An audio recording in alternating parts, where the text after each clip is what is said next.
తెలిస్తే ఇంకేమైనా ఉందా? మీ అన్నయ్య నన్ను చంపేస్తారనగానే, అలా ఎందుకు తెలుస్తుంది వదిన? ముందైతే మనం ఆ డబ్బులు తీసుకుని అతని దగ్గరికి వెళ్దాం అనగానే, ఎవరతను ఎక్కడుంటాడో అనగానే, ఎక్కడో గణపతి అంట అని చెప్పనేసరికి, ఉండొదిన నేను ఇప్పుడే శృతికి ఫోన్ చేసి డబ్బులు తీసుకొని రమ్మంటానని శృతికి ఫోన్ చేస్తాడు. రవి వద్దు రవి అని ఎంతెలా మీనా చెప్తున్నా కానీ రవి మాత్రం శృతికి ఫోన్ చేసేసరికి, సరే ఇప్పుడే డబ్బులు తీసుకొస్తున్నాను అని చెప్పి డబ్బులు తీసుకొస్తుంది. అదేంటి, ఎందుకు ఏంటి అని అడగకుండానే తీసుకొస్తుందా అనగానే, శృతి నా మీద నమ్మకంతోనే వదినా అని చెప్పనేసరికి డబ్బులు తీసుకుని వస్తుంది. ఏంటి రవి అర్జెంటుగా డబ్బులు తెమ్మన్నావు అనగానే, అన్నయ్య వాళ్ళకి పరిస్థితి ఉందంట అనగానే, అయ్యో ఆ విషయం మనకు ముందే చెప్తే మనమే సాల్వ్ చేసేవాళ్ళం కదా, అసలు ఆ పరిస్థితి రావడానికి కారణమే మనం కదా, సరే పదండి అక్కడికి వెళ్దామని ముగ్గురు కూడా గణపతి దగ్గరికి వెళ్తారు. ఎవరండి మీరు అని చెప్పి గణపతి అనగానే, మీరేనండి గణపతి, మొన్ననే కదా మీరు బాలు అనే వ్యక్తి దగ్గర కారు కొన్నారు అనగానే, అవునమ్మా కొన్నాను అని చెప్పనేసరికి, మాకు ఒక చిన్న సహాయం చేయగలరా అని చెప్పనేసరికి, ఏంటమ్మా ఎవరు మీరు ఇంతకీ అనగానే, నేను బాలు వాళ్ళ వైఫ్ని, తను బాలు వాళ్ళ తమ్ముడు, తను మరదలు అని చెప్పనేసరికి, ఇప్పుడు నేను మీకేం సహాయం చేయగలను అనగానే, మా ఆయన దగ్గర మీరు 3 లక్షలకి కారు కొన్నారు కదా, మేము ఇంకొక 50,000 కలిపి 3,50,000 మీకు ఇస్తాము, దయచేసి ఆ కారు మాకు ఇచ్చేయగలరా అనగానే, అదేదో బాలు వచ్చి అడగొచ్చు కదా, మీరు వచ్చి అడుగుతున్నారు అనగానే, మేము ఇలా మీ దగ్గర కారు తీసుకున్న విషయం ఆయనకి తెలియకూడదండి, ఆయనకి తెలిస్తే అస్సలు తీసుకోరు, ఎందుకంటే వాళ్ళ తమ్ముడు ప్రేమ పెళ్లి చేసుకున్నాడని ఆయన అసలే కోపంగా ఉన్నారు అని మొత్తం ఇంకా ఇంచుమించుగా స్టోరీ మొత్తం చెప్పి, మిమ్మల్ని నేను ఒక అన్నయ్యలా భావించి మొత్తం విషయం అంతా మీకు చెప్పాను, ఆ తర్వాత మీ ఇష్టం, మీరు ఏం చేస్తారో మీరే హెల్ప్ చేయగలరు అని చెప్పనేసరికి, చూడమ్మా నా చెల్లెల్లాగా నువ్వు చెప్పావు కాబట్టి చెప్తున్నాను, నాకు చెల్లెళ్ళు లేరు, నువ్వు చూస్తే నాకు చెల్లెల్లాగే అనిపిస్తున్నావు కాబట్టి నీకు నేను సహాయం చేస్తాను, నాకు నేను బాలుకి ఇచ్చిన 3 లక్షలు ఇస్తే చాలు, పైడ డబ్బులు వద్దు, పైగా బాలుకి ఆ కార్ అంటే ఎంత ఇష్టమో కూడా నాకు బాగా అర్థమైంది, అందుకోసమనే బాలు ఆ కారు వదులుకుని అంత కష్టపడుతుంటే నాకు చాలా మనసు తరుక్కుపోతుంది, నేను వేరే కారు ఏదైనా కొనుక్కుంటాను, ఆ కారు తనకి ఇచ్చేస్తానని కానీ, ఎలా ఇస్తారు, మేము డబ్బులు కట్టేమన్న విషయం చెప్తారా ఏంటి అని చెప్పాను. కానీ నువ్వే చెప్పావు కదమ్మా సహాయం చేయమని, అలా ఎలా చెప్తాను, అసలే వీళ్ళంటే మీ ఆయనకి ఇష్టం లేదు అని చెప్తున్నావు కదా, నేను అలా ఏం చెప్పనులే, నేను ఏదో మాట చెప్పి బాలుకి ఆ కారు ఇస్తాను సరేనా అని చెప్పాను. కానీ చాలా థ్యాంక్స్ అన్నయ్య అనగానే, అన్నయ్య అని చెప్పావు, చెల్లెలు కాపురం సర్దిద్దడం కోసం, చెల్లెలు సంతోషం కోసం ఏదైనా చేస్తాను, ఇప్పుడే కాదు నీకే హెల్ప్ కావాలన్నా నేను చేస్తానమ్మా అనగానే, చాలా థ్యాంక్స్ సార్ అనగానే, పర్వాలేదు అని చెప్పి 3 లక్షలు ఇవ్వకోండి సార్ అని చెప్పి 3,50,000 ఇచ్చేసరికి, నేను 3 లక్షలే కదా అన్నాను అని చెప్పాను. కానీ పర్వాలేదు సార్ అని, వద్దు బాలుకి ఆ కార్ అంటే ఎంత ఇష్టమో నాకు అర్థమైంది, 3 లక్షలు చాలు అని చెప్పి ఇంకా 50,000 తన దగ్గరే పెట్టుకునేసరికి, సరే మేము వెళ్తామండి అని చెప్పాను. కానీ మీరు వెళ్ళండి, నేను బాలుకి ఫోన్ చేసి రమ్మని చెప్తాను, తనతో మాట్లాడతానని. కానీ చాలా థ్యాంక్స్ అన్న అని చెప్పి అక్కడి నుంచి మీనా వచ్చేస్తుంది.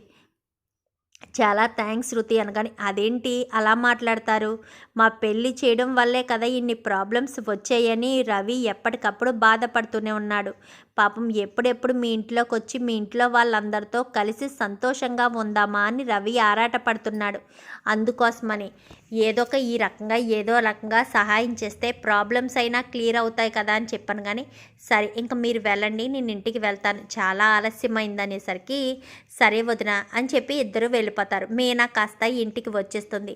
ఇంటికి వచ్చేసిన తర్వాత బాలు హడావిడిగా ఇంటికి వస్తాడు. ఏంట్రా ఇప్పుడు ఈ టైంలో వచ్చావు అనగానే, అర్జెంటుగా షర్ట్ మార్చుకోవాలి నాన్న అని చెప్పనేసరికి, ఎందుకురా అని చెప్పాను. కానీ షర్ట్ అంతా దుమ్ము అయిపోయింది నాన్న, ఒక వ్యక్తిని అర్జెంటుగా కలవడానికి వెళ్ళాలి, రమ్మని ఫోన్ చేశారు అనేసరికి, సరేనని షర్ట్ మార్చుకుని వెళ్తాడు. అయితే గణపతి గారు ఫోన్ చేసి ఉంటారు అని చెప్పి మీనా అనుకుంటుంది. షర్ట్ మార్చుకుని వెళ్ళేసరికి ఇంకా అక్కడికి వెళ్ళిన తర్వాత గణపతి అయితే, రా బాలు నీకోసమే ఎదురు చూస్తున్నాను అని చెప్పనేసరికి, ఏమైంది సార్, కారుకి ఏదైనా ట్రబుల్ ఇచ్చిందా ఏంటి అని చెప్పాను. కానీ లేదు బాలు, కారు అంటే నీకు ఎంత ఇష్టమో నాకు అర్థమైంది. అందుకే నేను మరొక కొత్త కారు తీసుకుందాం అనుకుంటున్నాను. ఈ కారు నీకు ఇచ్చేస్తాననగానే, అదేంటి సార్ నాకు ఇచ్చేస్తే మీరు కొత్త కారు ఎలా తీసుకుంటారు? అయినా నేను ఇప్పుడు డబ్బులు కట్టే పొజిషన్లో లేను. నా దగ్గర ఇప్పుడు ఒక్క రూపాయి కూడా లేదు అని చెప్పాను. కానీ నేను డబ్బులు అడగలేదు కదా బాలు, కేవలం కారు మాత్రమే తీసుకోమంటున్నాను అని చెప్పనేసరికి, మరి మీకు డబ్బులు అనగానే, నాకు నెల నెల ఇంతని చెప్పి ఈఎంఐ రూపంలో డబ్బులు కట్టే, సరేనా? ఉత్తినే నువ్వు తీసుకోవన్న విషయం నాకు తెలుసు. ఉత్తినివ్వడానికి నాకు అంత డబ్బు లేదు. కానీ నువ్వు కారు పట్ల తీసుకున్న శ్రద్ధ చూస్తే వేరే వాళ్ళు ఎవరి దగ్గరైనా ఉన్నా నువ్వు తట్టుకోలేవని అర్థమైంది. అందుకే నీ కారు నీకే ఇస్తున్నాను, నెల నెల ఇంతని చెప్పును కట్టేసే బాలు అని చెప్పాను. కానీ చాలా థ్యాంక్స్ సార్ అని చెప్పి కాళ్ళు పట్టుకోబోయేసరికి, ఏంటి బాలు ఇలా మాట్లాడుతున్నావు? మా సొంత తమ్ముడైతే ఇలాగే ఉంటాడా ఏంటి అని చెప్పనేసరికి, చాలా థ్యాంక్స్ సార్ అనగానే గుండెలకి హత్తుకుంటాడు. ఈ కారు అంటే ఎవరైనా మనుషుల మీద మమకారం పెంచుకుంటారు. నువ్వు ఈ కారు మీద ఎంత మమకారం పెంచుకున్నావో నాకు అర్థమవుతుంది. సరే కారు తీసుకుని వెళ్ళు, అదిగో నీట్గా తుడిపించేశాను అనగానే, చాలా థ్యాంక్స్ సార్ అని చెప్పి కారు తీసుకుని నేరుగా ఇంటికి వచ్చేస్తాడు. ఇంటికి రావడంతో, ఏంట్రా బాలు కారు వచ్చేసిందా ఏంటి? అదేంటి ఇది నీ నానమ్మ కొన్న కారులా ఉంది అని చెప్పాను. కానీ అవును నాన్న అని చెప్పనేసరికి, మరి ఈ కారు ఎలా వచ్చిందిరా అని చెప్పాను. కానీ ఆయన కారు మీద నాకున్న ఇంట్రెస్ట్ని చూసి గుర్తించి, కారు తీసుకువెళ్ళిపో, నెల నెల ఆ తీసుకున్న 3 లక్షలు కూడా ఈఎంఐ రూపంలో కట్టేమని చెప్పారనగానే, పోనీలే మంచి వ్యక్తే, నీకు ఈ కారు అంటే చాలా ఇష్టం కదా అనగానే, అవును నాన్న, కారు అమ్మడానికి నా మనసు అస్సలు ఒప్పుకోలేదు. కానీ కారు అమ్మకపోతే నీకు ఆపరేషన్ చేయించడానికి డబ్బులు లేవని ఆ పరిస్థితిలో కారు అమ్మేశాను. ఇంటి కాగితాలు తాకట్టు పెట్టి డబ్బులు ఇస్తానంటే వద్దు అంటున్నావు అనగానే, వద్దు నాన్న, అవి మౌనిక పెళ్ళికి మాత్రమే తాకట్టు పెట్టాలి.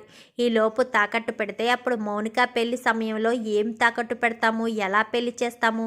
సుమారు 20 లక్షలు పైనే అవుతుంది కదా నాన్న అని చెప్పాను. కానీ సరే అయితే నీ ఇష్టం, మరి నెల నెల ఈఎంఐలు కట్టుకోగలవా అనగానే, పర్వాలేదు నాన్న, నా కారే కదా, అద్దె కారుకే అద్దె ఈఎంఐలు కట్టిన వాడిని ఇప్పుడు ఈ కారు కట్టలేనా ఏంటి? కట్టుకుంటాను నాన్న అని చెప్పి లోపలికి రారా భోజనం చేద్దామనగానే గబగబా లోపలికి వస్తాడు. ఇంకా బాలు చాలా సంతోషంగా భోజనం చేస్తూ ఉంటాడు. మీనా అదంతా గమనిస్తూనే ఉంటుంది.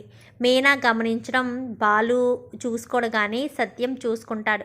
సత్యం చూడడంతో, ఏంటమ్మా మీనా అని చెప్పనేసరికి, ఏమీ లేదు మామయ్య అని చెప్పాను. కానీ నువ్వు ఈ మధ్య నా దగ్గర అన్నీ దాచిపెడుతున్నావు కదా మీనా అని చెప్పాను. కానీ లేదు మామయ్య, మీ దగ్గర ఏమీ దాచిపెట్టడం లేదు అనగానే, బాలుకి ఆ కారు రావడానికి కారణం నువ్వే కదా మీనా అని చెప్పనేసరికి ఒక్కసారిగా మీనా షాక్ అవుతుంది. అది అది అని చెప్పాను. కానీ నువ్వు నాకు అబద్ధం చెప్పలేవన్న విషయం నాకు తెలుసు మీనా, అందుకే నిన్ను ఈ ప్రశ్న అడిగాను, నువ్వే కదా కారణం అని చెప్పాను. కానీ అవును మామయ్య గారు అని చెప్పనేసరికి, పోనీలే, వాడు ముఖంలో సంతోషం కనిపించింది. వాడు ఎప్పటి నుంచో కారు కారు అనుకుంటున్నాడు. ఆ కారు అయితే తీసుకుంటున్నాడు కదా, ఏ ఇబ్బంది లేదు. కారు గురించి ఆడు ఎంతో ఆరాటపడ్డాడు. ఆ కారు అంటే వాళ్ళ నాన్నమ్మ కొనిచ్చిందని ఎంతో ప్రేమ వాడికి అని చెప్పనేసరికి, తెలుసు మామయ్య గారు, అందుకోసమని అని చెప్పాను. కానీ పోనీలే, మరి వాడు నెల నెల కట్టేసుకుంటాడు, ఇబ్బంది ఏమీ ఉండదని. కానీ సరే మామయ్య గారు అని చెప్పి ఇంకా మీనా అయితే అంటుంది, చూద్దాం మరి రాబోయే ఎపిసోడ్స్లో ఇలాగే జరగాలని, బాలు కారు బాలుకి రావాలని, తను పడుతున్న కష్టం మొత్తం తొలగిపోవాలని మీరు కూడా కోరుకుంటే వీడియో నచ్చితే లైక్ చేయండి, ఛానల్ని సబ్స్క్రైబ్ చేసుకోండి, పక్కనే ఉన్న బెల్ సింబల్లో ఆల్ పై క్లిక్ చేయండి. ఇలా చేయడం వల్ల అందరికంటే ముందుగా చూడవచ్చు.